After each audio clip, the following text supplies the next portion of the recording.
Olá, dando continuidade à teoria geral dos contratos, eu, professor Dr. Marcelo Lamy, vou ver com vocês o tema da força maior e revisão contratual.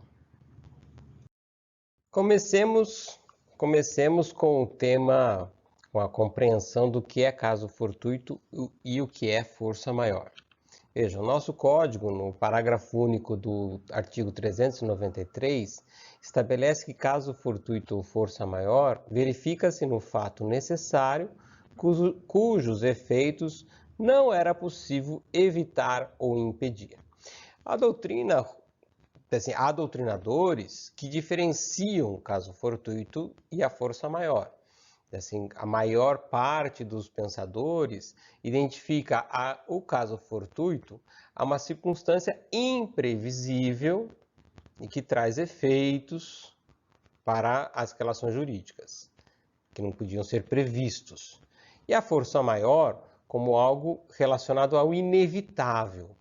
Previsível ou imprevisível traz consequências inevitáveis. E porque é inevitável, os seus efeitos não podem ser impedidos.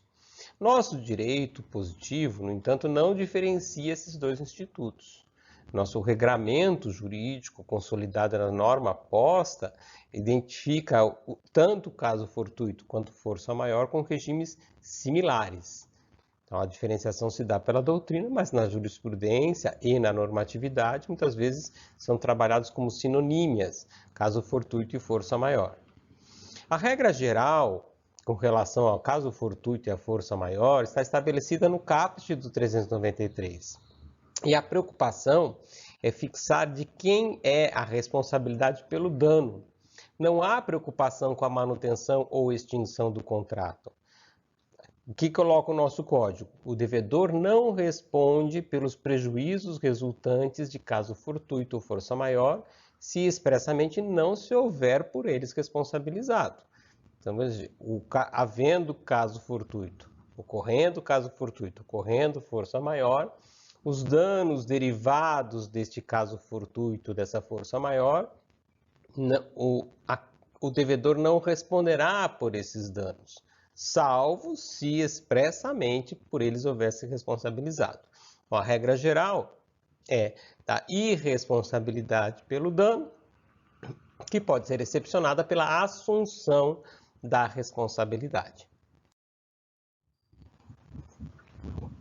Em vários momentos do nosso Código Civil, vê-se endossada esta regra geral, a primeira regra geral, da isenção da responsabilidade.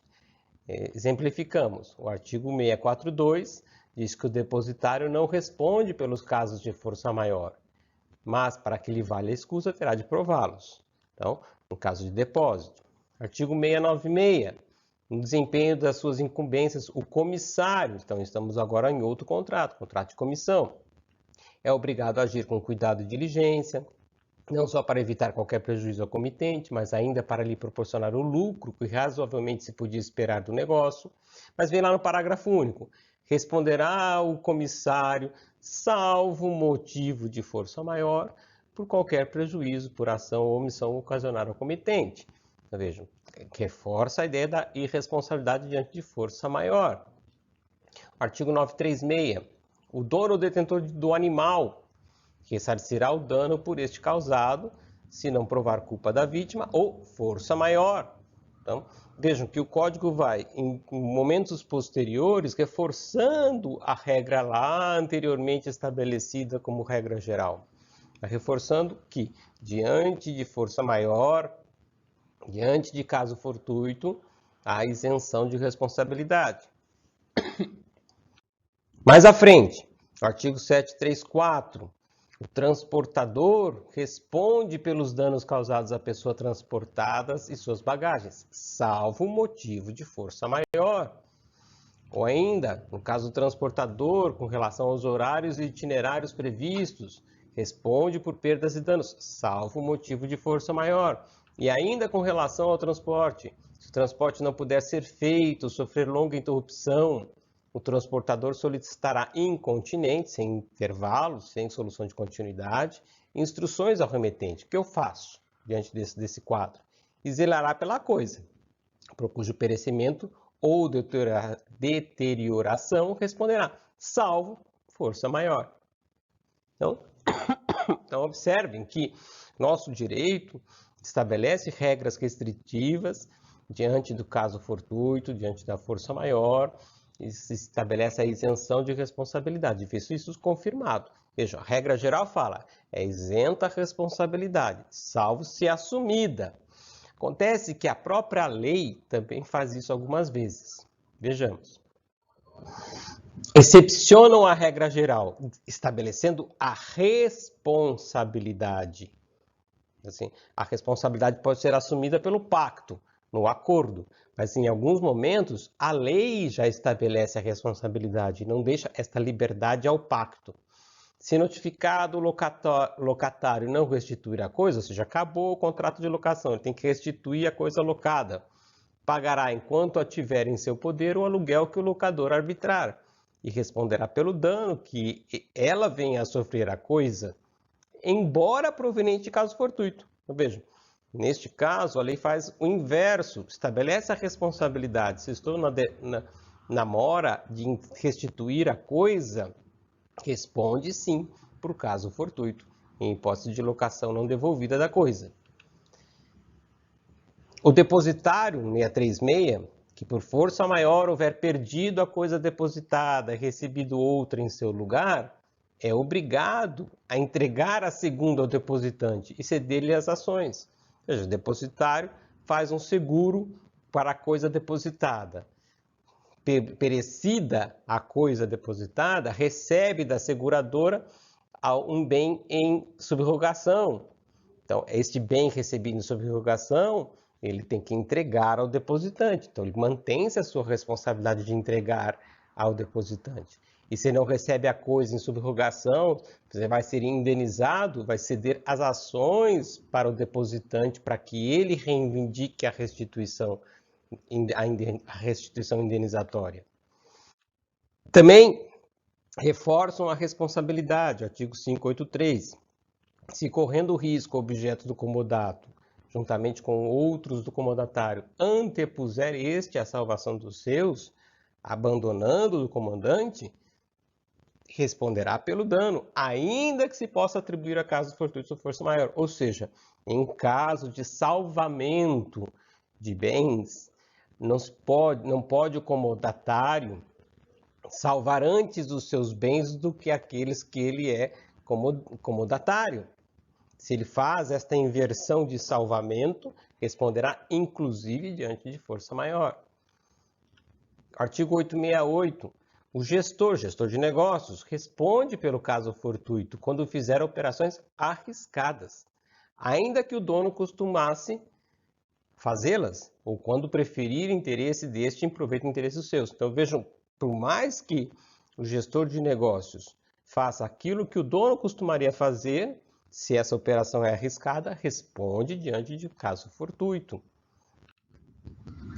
Ainda, artigo 667, no caso do contrato de mandato, mais especificamente parágrafo 1º, que vai nos interessar, o mandatário é obrigado a aplicar toda a sua diligência habitual na execução do mandato e a indenizar qualquer prejuízo causado por culpa sua ou daquele a quem subestabelecer, sem autorização, poderes que devia exercer pessoalmente. Parágrafo 1º.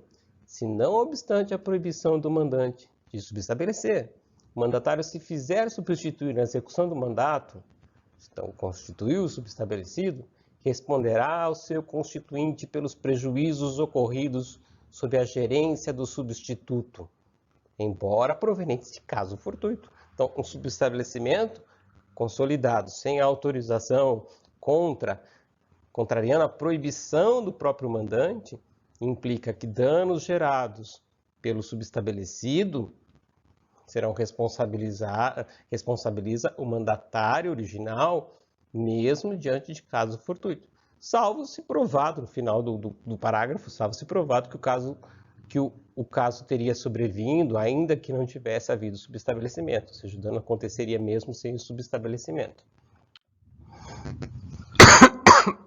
Além disso, há dois casos especiais de responsabilização por uma via diversa, pela via da inaplicabilidade do Instituto dos casos fortuitos da força maior, o Instituto que isenta a responsabilidade. Antes da escolha, no caso de obrigação de dar coisa incerta, não poderá o devedor alegar perda ou deterioração da coisa, ainda que por força maior o caso fortuito. Então, aquela obrigação de dar coisa incerta, que rotineiramente recai a escolha de qual a coisa concreta que vai se dar ao devedor, ele não pode alegar caso fortuito ou força maior antes da escolha. Então, não posso aplicar a isenção de responsabilidade da regra geral. O artigo 399, a segunda opção, o devedor em mora responde pela impossibilidade da prestação, embora essa impossibilidade resulte de caso fortuito ou força maior. Se essas ocorrerem durante o atraso, então se já está atrasado o cumprimento de uma obrigação, no caso fortuito e força maior não isentarão de responsabilidade, salvo se provar isenção de culpa ou que o dano sobreviria ainda quando a obrigação fosse oportunamente desempenhada. Então aqui nós também temos um reforço da exceção da responsabilização. Vejam, a regra geral primeva dizia assim, é irresponsável pelo dano. Preocupação, lembrem, é o dano. É irresponsável pelo dano decorrente de caso fortuito e força maior, salvo se assumido expressamente esta responsabilidade, ou seja, o pacto pode mudar esta regra.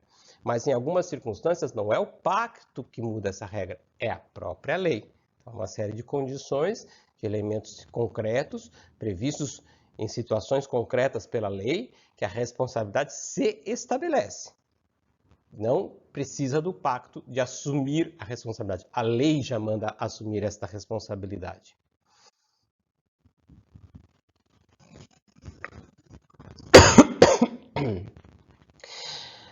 Diferentemente, há um conjunto de regras presentes em nosso Código Civil que estão focadas já não na recuperação do dano, não jamais na ideia do dano, mas uma ideia complementar. A ideia que, além de existir dano, nasça a impossibilidade da continuação do contrato. A impossibilidade da continuação do contrato. Então, há um conjunto de regras específicas relacionadas à força maior e caso fortuito, presentes no nosso ordenamento, que já têm um outro foco. O foco é a impossibilidade da continuidade do contrato. Nestes casos, a solução dada pelo nosso ordenamento é diversa, não é uma questão só de estabelecer quem é responsável pelo dano. Vejam o que acontece no artigo 607. O contrato de prestação de serviço acaba com a morte de qualquer das partes, termina ainda pelo escoamento do prazo, pela conclusão da obra, pela rescisão do contrato mediante aviso prévio, por inadimplemento de qualquer das partes ou, vem a última hipótese que nos interessa, pela impossibilidade da continuação do contrato motivada por força maior. Então, se a força maior, aqui já a nossa preocupação não é quem responde pelos danos, mas se a força maior gera a impossibilidade da continuação do contrato de prestação de serviços, o nosso direito estabeleceu a possibilidade de rescisão do contrato. Rescisão, mas vejam, tem que ficar bem caracterizada a impossibilidade da continuação. Não acolhe nesse ordenamento, não está acolhida a eventual circunstância de suspensão do contrato e continuação depois de um prazo, e achar-se um ajuste para que o contrato possa se prosseguir posteriormente. Assim, somente aqueles contratos que não podem sofrer suspensão, porque uma vez suspensos, inclusive, gerariam impossibilidade, utilidade do contrato. O contrato ou acontece agora ou não acontece nunca. Então, quando é impossível de uma maneira absoluta continuar o contrato, o nosso ordenamento deu a regra da rescisão. Da mesma forma, nosso ordenamento também enxerga nos casos de morte do comissário ou quando por motivo de força maior não puder concluir o negócio, então já tem a impossibilidade de novo de concluir o negócio, se dará devida pelo comitente uma remuneração proporcional aos trabalhos realizados. Então, o que está embutido na lógica dessa normativa? Que diante da impossibilidade, o contrato será rescindido e terá que, logicamente, remunerar o que já foi feito, o trabalho que já foi feito. Então, é um tipo de prestação de serviços, mas é uma prestação de serviço específica, o serviço de comissão. Então, o contrato de comissão, ele se extingue diante da impossibilidade, e já se estabelece uma regra específica da remuneração proporcional daquilo que foi realizado. Da mesma forma se faz com o contrato de agência, no 719. Se o agente não puder continuar o trabalho, veja, a impossibilidade. Veja, não impossibilidade passageira, impossibilidade definitiva. Por motivo de força maior, terá direito à remuneração correspondente aos serviços realizados, cabendo esse direito aos herdeiros no caso de morte. Então, vejam, já se estabelece diante da impossibilidade, seja no contrato de prestação de serviço, seja no contrato de comissão, seja no contrato de agência, a solução da rescisão, mas diante de um quadro de impossibilidade absoluta de dar continuidade ao contrato. Também estabelece em nosso ordenamento jurídico uma regra especial para o caso das empreitadas. Nas empreitadas está prevista a possibilidade de suspender a obra por motivo de força maior, artigo 625. O nosso direito também tem a solução já pensada previamente para resolver pela suspensão e depois a retomada do contrato. Outro assunto importante e que a gente tem que focar, porque sempre tem que juntar essas peças para entender o quadro atual, que se discute tanto das revisões dos contratos, das extinções, suspensões e onerosidades excessivas dos contratos, é o tema da onerosidade, que vê-se assim, projetada em nosso ordenamento em 3 momentos diferentes. O primeiro momento é o momento que está preocupado com os contratos de execução diferida, aqueles contratos em que o cumprimento da prestação se dá protraído no tempo, depois da pactuação. Então, o artigo 317 fala assim: quando por motivos imprevisíveis sobrevier desproporção manifesta entre o valor da prestação devida e o do momento de sua execução, aquele valor pensado lá na pactuação, e o valor no momento da sua execução, poderá o juiz corrigi-lo a pedido da parte, de modo que assegure, quando possível, o valor real da prestação. Então, vejam, diante de contratos de execução diferida, por motivos imprevisíveis, verificada a desproporção, o juiz pode corrigir. Nós temos a solução, então, da manutenção. Diante da onerosidade excessiva, quer-se a manutenção e dá-se o caminho. O motivo é imprevisível, houve desproporção, que se corrija judicialmente o valor, o encargo da parte, que viu-se desproporcional, que se tornou desproporcional. Diferente ao que se estabelece para os contratos de execução continuada ou diferida, se o acontecimento é extraordinário, além de imprevisível, o anterior falava em imprevisível, ele é extraordinário. Nos contratos de execução continuada ou diferida, e não é só diferida, também continuada, se a prestação de uma das partes se tornar excessivamente onerosa, com extrema vantagem para a outra, em virtude de acontecimentos extraordinários e imprevisíveis, poderá o devedor pedir a resolução do contrato, os efeitos da sentença, que a decretar retroagirão a data da citação. Mas vem ainda o 479, que podia tratar junto, na verdade era bom que estivesse junto, para que não se leia em separado. A resolução poderá ser evitada, oferecendo-se o réu da ação, a modificar-se equitativamente as condições do contrato. Então, é uma prerrogativa do réu que, instado judicialmente pela resolução do contrato, diante de acontecimentos extraordinários, imprevisíveis, que geraram excessiva onerosidade, de resistir na manutenção do contrato, pela aceitação da modificação equitativa das condições do contrato. Então veja que aparentemente nós temos uma regra anterior que fala que é preciso que o juiz corrija. Temos esta regra agora dizendo que é possível solicitar a resolução, mas a outra parte pode manter o contrato se aceitar modificar equitativamente. Então, nós temos a possibilidade de resolução, mas também a possibilidade de manutenção nas mãos do réu. Diferente é a situação no artigo 480, que para contratos unilaterais na execução diferida. Então, quando a execução diferida tem a unilateralidade na execução é unilateral, a solução é outra. Se no contrato as obrigações couberem apenas uma das partes, 480, poderá ela pleitear que a sua prestação seja reduzida ou alterado o modo de executá-la, a fim de evitar a onerosidade excessiva. Tecnicamente, aqui não se permite à parte a resolução, permite-se à parte o pedido de abatimento, que a prestação seja reduzida ou alterado o modo de executá-la, porque isso às vezes impacta muito em custo. Então, veja, nós temos esses regimes conciliando a situação da causa fortuito, de força maior, de onerosidade excessiva, a gente vai construindo, criando camadas para entender o grande problema que afeta hoje, os nossos dias, com relação à revisão dos contratos diante deste quadro de calamidade, desse quadro que nós estamos vivenciando, né, de calamidade pública e que muitos contratos são colocados em xeque. Diferente é a situação da onerosidade excessiva que nasce já no bojo do contrato, chamada de lesão contratual.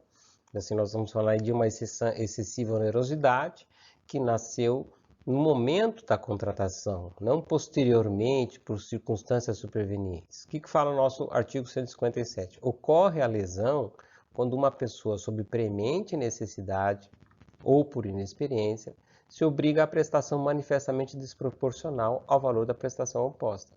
Veja, excessiva desproporção, no momento da elaboração do contrato, se ela é motivada por inexperiência ou por necessidade, algo que pode acontecer agora nesse momento desse quadro de calamidade pública, nesse momento em que alguns produtos podem estar excessivamente elasticida, o grau de abuso, até abuso na cobrança do preço.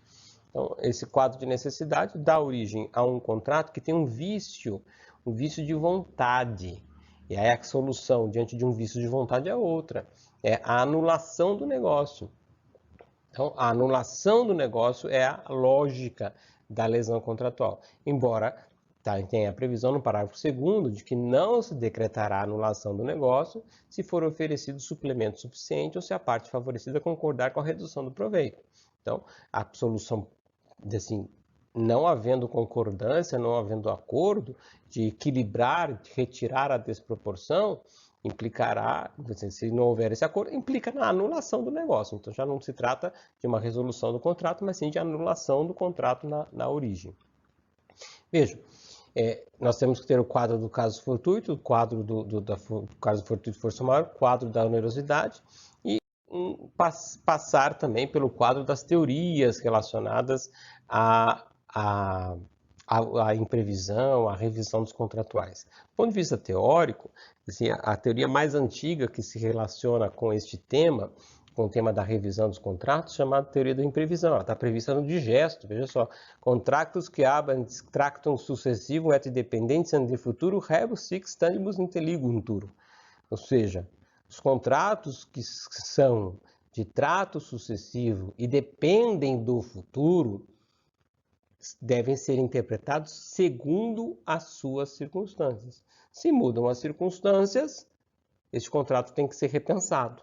Então, daí a grande teoria, essa é a mais antiga das teorias, relacionadas à mudança das circunstâncias, implicaria na necessidade da revisão dos contratos. Isso, então, do mundo antigo, já vem prevista essa expressão no digesto. Na Alemanha, após a Primeira Guerra Mundial e depois a Segunda Guerra Mundial também, ressuscitou fortemente, né, a teoria da imprevisão. a necessidade de você repensar os contratos em função efetivamente da alteração das circunstâncias supervenientes. As circunstâncias supervenientes exigiriam uma revisão natural dos contratos. O quadro de quebras de contratos decorridos das guerras fizeram ressuscitar essa teoria que estava lá, de alguma forma perdida no mundo antigo. Mas ainda antes das guerras, desenvolveu-se na Alemanha duas teorias relacionadas à quebra da base do negócio. Quebra da base do negócio. Uma da quebra da base subjetiva, outra quebra da base objetiva. A da quebra da base subjetiva é do finalzinho do século XIX, começo do século XX, de Windscheid, em que se identifica a ideia da vontade. A vontade é a estruturante do pacto. Portanto, se a vontade se faz sobre determinado conjunto de pressuposições, se essas pressuposições que se imaginam imaginam as partes quando pactuam que se manterão, que elas não se mantêm, eu teria uma quebra da base subjetiva do contrato. E essa quebra da base subjetiva do contrato exigiria tomarmos medidas, ou de revisão ou de resolução. Da mesma teoria da base, da quebra, né, da base, a quebra da base do negócio, a quebra da base do negócio tem a versão objetiva, já construída no século XX, especialmente capitaneada por Karl Lorenz, em que a preocupação não é o que as partes pensam sobre a questão, não é a quebra do elemento subjetivo do contrato, que é tão importante para todos os contratos, mas a quebra dos elementos objetivos. Eu objetivamente gero uma quebra da equidade das partes. Objetivamente gera um desequilíbrio entre as partes. Objetivamente, a finalidade do contrato fica comprometida. Então, diante deste quadro da base objetiva do contrato, que estritamente está associada à finalidade e à possibilidade e ao equilíbrio entre as partes, teria que dar soluções para este problema. E, por fim, há uma teoria desenvolvida já mais na Itália, em que também chega para todos nós, a teoria da onerosidade excessiva. Basta olhar para o excesso. Basta olhar para o excesso. Se está presente o excesso para uma das partes, então é necessário fazer algo. Lógico, esse algo a ser feito, ou seja pela teoria da imprevisão, seja pela pressuposição subjetiva, seja pela base objetiva, seja pela onerosidade excessiva, o algo a ser feito decorrente do enquadramento nesta circunstância que exige repensar o contrato, aí cada ordenamento jurídico traz soluções diversas. Então, este algo a ser feito, a gente tem que olhar para a norma positiva e para os princípios que regem a norma positiva. As nossas normas positivas, que impactam diretamente, de uma forma mais direta, sobre este tema da revisão decorrente de enquadramento numa dessas quatro hipóteses, numa desses quatro olhares, né? Assim, as circunstâncias se alteraram, as pressuposições se alteraram, a equidade se alterou, o excesso se configurou. Essas quatro teorias casou a circunstância concreta com uma dessas quatro teorias, nós temos que pensar qual solução nós temos no nosso ordenamento jurídico. Cada ordenamento jurídico dá soluções diferentes. Nós vimos quando que o nosso ordenamento jurídico dá, diante de caso fortuito e força maior, a irresponsabilidade pelo dano, quando que o nosso ordenamento jurídico dá a responsabilidade pelo dano, mesmo com caso fortuito e força maior. Nós vimos quando que o nosso ordenamento jurídico estabelece a necessidade de recompor as obrigações por ordem judicial nos contratos de execução diferida, com motivos imprevisíveis. Nós vimos que o nosso ordenamento também dá uma segunda solução diante de acontecimentos extraordinários e imprevisíveis. É possível a resolução ou a recomposição para a manutenção do contrato.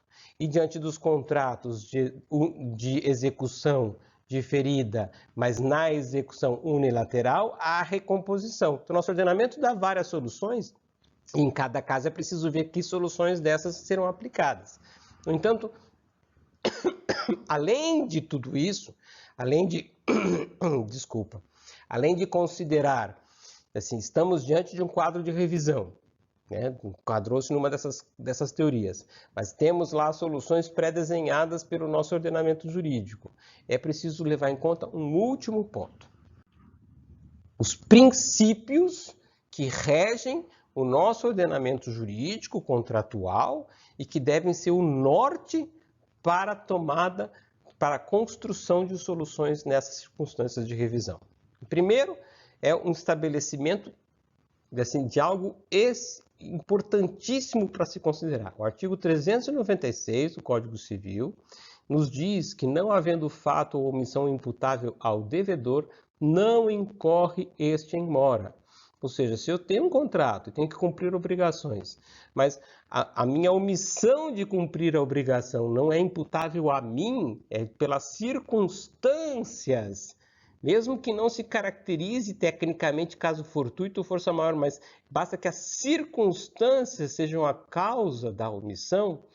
Claro que se está caracterizado caso fortuito ou força maior, como é o caso de calamidade, isso fica muito mais sério. A mora não se constitui.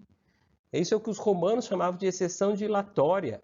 Assim, se não tem fato, a mora, o atraso, não tem fato no próprio devedor, a mora ainda não está constituída. Então não tem as consequências da mora, não vai ter juros. Então, diante de um quadro de impossibilidade momentânea de execução das obrigações, a mora não se constitui. É o primeiro elemento para que a gente fique um pouco mais tranquilo diante da calamidade, agora de uma pandemia que nós estamos vivendo. Segundo ponto, e esse mais importante do que o primeiro, o artigo 422 nos estabelece que os contratantes são obrigados a guardar, assim na conclusão do contrato como na sua execução, os princípios de probidade e boa-fé. Aqui falamos da boa-fé objetiva.